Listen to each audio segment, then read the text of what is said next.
This, I suppose you could call part 2 of the video. Spring is here, but it sure doesn't feel like it, but we'll do something about that. This is probably one of my favorite parts of sowing seeds, is seeing all these beautiful little tomato seedlings popping up and getting their real leaves. They start off with some leaves that are sort of generic in nature, and you can see here we have trays of seeds, little plants growing. They look a little falling over, but that's because we flip the trays around each night so they move towards the light, trying to get that photosynthesis going on. Once again, students have sown these seeds. You can see that back tray especially. I mean, they're just blowing up.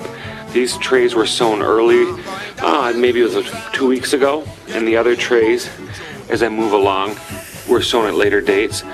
This here, little seedlings popping up. Behind it is some basil the officer to Hoke put in. We have more tomatoes here, and as you can see, we're probably going to do a little bit of transplanting at the end of this week. Put them into their larger pots so they can spread out a little bit.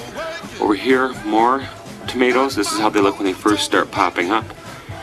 Here we have tomatillos. Interesting little plant.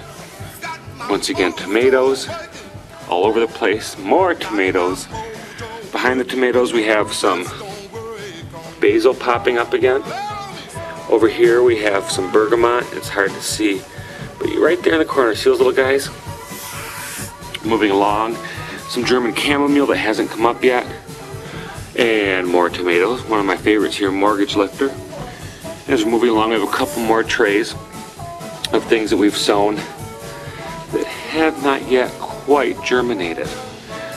But as you can see, we've, thanks to the maintenance department with the school district, put in a beautiful lighting system for us last year. These are our old shop lights. And as the lights have burned out, we've added different bulbs to see how they do. There doesn't seem to be a marked difference, but again, these are our seedlings growing at Bunker Middle School, planted by students and coming along nicely. Thank you.